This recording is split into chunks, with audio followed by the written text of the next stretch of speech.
Hello everyone, this side Talat and today I am back with the next video with the next chapter and the chapter is weather and climate. So let's start.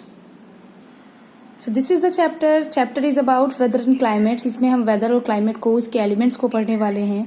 So let's start with the introduction कि weather क्या है.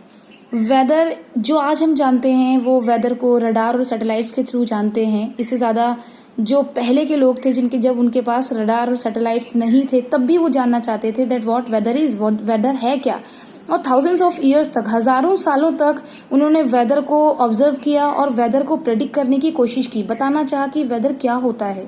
लेकिन उनकी जो knowledge थी वो actually weather के बारे में सिस्टमेटिक नहीं थी. अब आप देखिए, हम बहुत सारे टर्म्स, बहुत सारे वर्ड्स को हम यूज करते हैं अपनी डेली लाइफ में वेदर को बताने के लिए, वेदर की कंडीशन को बताने के लिए. लाइक द टर्म्स जो हम यूज करते हैं अपनी लाइफ में, hot, cold, sunny, cloudy, windy, rainy, sultry, ये सारे जो टर्म्स हम यूज करते हैं इनसे हम वेदर को बताते हैं. वेदर एक्चुअली ये जो टर्म्स हैं, ये सारी टर्म्स हमें हमारे आसपास किस तरह की एटमॉस्फेरिक कंडीशन है और कितना एयर टेम्परेचर कितना है, एयर प्रेशर कितना है, एयर का मूवमेंट किस तरफ है, ह्यूमिडिटी कितनी है हवा में, ये टर्म्स सारे हमारे एटमॉस्फेरिक कंडीशन के साथ साथ ये सारी चीज़ें भी बताते हैं. और ये जो टर्म्स हैं, ये जो सारी चीज़ें हैं, यही हमारे एटमॉस्फेयर, हमारे वेदर का मेन एलिमेंट भी यही सारी चीज़ें हैं. यही तो एलिमेंट्स की हमारी मेन एलिमेंट्स हैं हमारे वेदर के, कि एयर का टेम्परेचर कितना है, एयर प्रेशर कितना है, एयर का मूवमेंट किस तरफ है और हमारी एयर में ह्यूमिडिटी कितनी है. ये सारे हमारे वेदर के एलिमेंट्स भी हैं. Weather is defined as the state of temperature, atmospheric pressure, winds, humidity, precipitation, etc.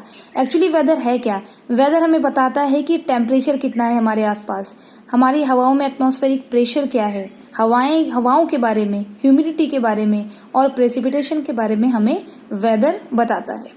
और ये किस जगह पर है और किस टाइम पर है, किस जगह पर है, किस टाइम पर है, ये सारी चीजें हमें वेदर के थ्रू पता चल जाती हैं. और वेदर का मतलब ये सारी चीजों को पता करना है. ये जो वेदर टर्म है, जो वेदर वर्ड है, इससे हमें क्लाइमेट के साथ मिक्स नहीं करना चाहिए क्योंकि ये दे आर पोल्स अपार्ट. इन दोनों में काफी फर्क है. वेदर और क्लाइमेट ये एक दूसरे से काफी अलग हैं. क्लाइमेट का मतलब है कि जब हम ये कहते हैं कि ये एवरेज होता है, एक्चुअली ये 35-40 ईयर्स का एवरेज होता है. जब हम उसमें ये बताते हैं कि किस तरह का टेम्परेचर रहा, एटमॉस्फेरिक प्रेशर क्या था, हवाएं कैसी थी, ह्यूमिडिटी हवा में कितनी थी, बारिश या प्रेसिपिटेशन या हेल स्टॉर्म किस तरह का रहा.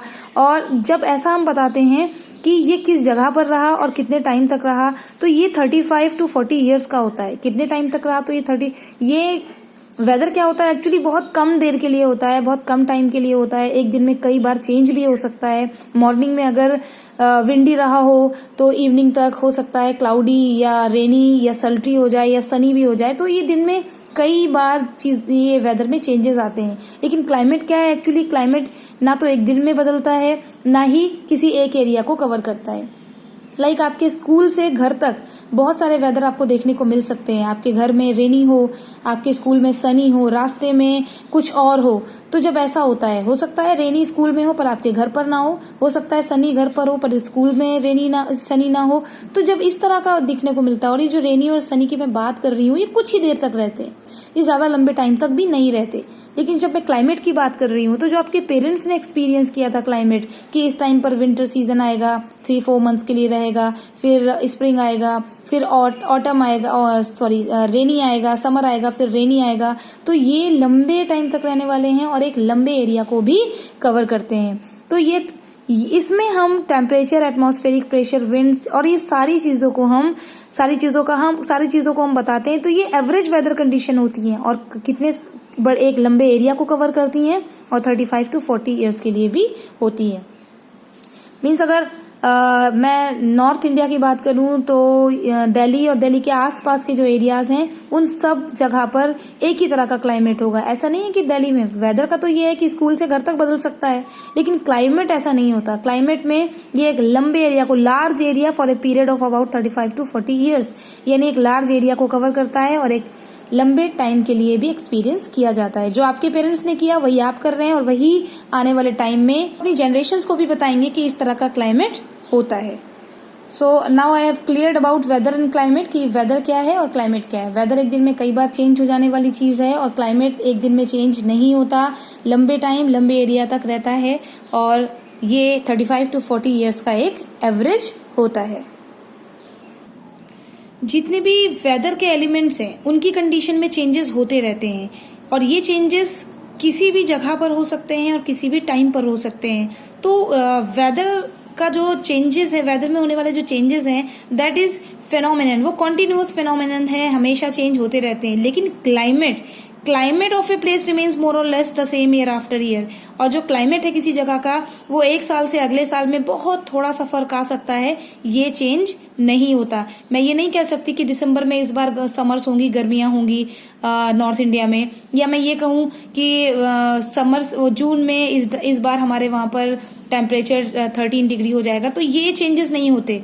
तो वेदर के जो एलिमेंट्स हैं उसमें चेंजेस होते रहते हैं और वेदर हमेशा चेंज होने वाली चीज है, लेकिन क्लाइमेट में चेंजेस नहीं होते. वेदर और क्लाइमेट जब चेंज होते हैं तो ये हमारी इकोनॉमिक एक्टिविटीज को, हमारी डेली लाइफ को काफी हद तक बदल देते हैं. तो हमें जरूरी है, and this is very important to study the various elements of weather. इसलिए जरूरी है कि हम वेदर के अलग अलग एलिमेंट्स को हम अच्छे से सिस्टमेटिकली स्टडी करें. अब डेली लाइफ कैसे चेंज हो जाती है जब विंटर्स आता है, then we the people belong from India, जहाँ बहुत सारे क्लाइमेट हम एक्सपीरियंस करते हैं. तो वहां पर जब हमारा वेदर बदलता है, क्लाइमेट बदलता है, तो हमारी आदतें भी बदल जाती हैं, इकोनॉमिक एक्टिविटीज भी बदल जाती हैं. मैं डेली लाइफ का एग्जांपल अगर दूं तो हम समर्स में ठंडी चीजें खाना पसंद करते हैं और विंटर्स में ऑपोजिट, ऑन द कॉन्ट्रेरी, हम उनको गर्म चीजों को प्रेफर करते हैं. Now our next topic is atmospheric temperature. So what is atmospheric temperature? Sun radiates heat and light energy. Sun हमें क्या देता है? हीट और लाइट एनर्जी, सभी कुछ हमें सन से मिलता है. और ये जो हमें हीट और लाइट एनर्जी मिलती है, this is known as solar radiation. इसको हम सोलर रेडिएशन बोलते हैं. और लाइट और हीट का मेन सोर्स सन ही है. सोलर रेडिएशन ही हमारे लिए लाइट और हीट प्रोवाइड कराती है. जितना सन से लाइट और हीट और लाइट हमारे अर्थ तक पहुंचती है, जो वहां से पहुंचती है, वो हमें मिलती कितनी है? सिर्फ very small part, means 200 million में से 1%, यानी 1 पार्ट सिर्फ हमें मिलता है. 1 पार्ट हमें सिर्फ मिलता है 200 मिलियन में से. हमारी अर्थ तक जो पहुंचता है सोलर रेडिएशन, वो सिर्फ 1 पार्ट होता है 200 मिलियन का. तो वो सोलर रेडिएशन जो हमारी अर्थ सरफेस तक पहुंचती है, that is known as insolation. यानी 200 मिलियन में से जो 1 पार्ट हमारी अर्थ तक पहुंचता है, that is known as insolation. Insolation का मतलब है इनकमिंग सोलर रेडिएशन. तो इनकमिंग सोलर रेडिएशन से इन ले लिया गया, इनकमिंग से सोले, इससे ले लिया गया सोलर से, और शन रेडिएशन से ले लिया गया. तो वर्ड क्या बना? इंसोलेशन. तो वो हीट एनर्जी, वो सोलर रेडिएशन जो हमारी अर्थ सरफेस तक 1 पार्ट पहुंचता है, that is known as insolation. और इंसोलेशन का जो अमाउंट है, जो क्वांटिटी हमारी अर्थ सरफेस पर पहुंच रही है, that can be vary from place to place and from time to time. एक जगह से दूसरी जगह और एक टाइम से दूसरे टाइम में ये अलग अलग हो भी सकती है.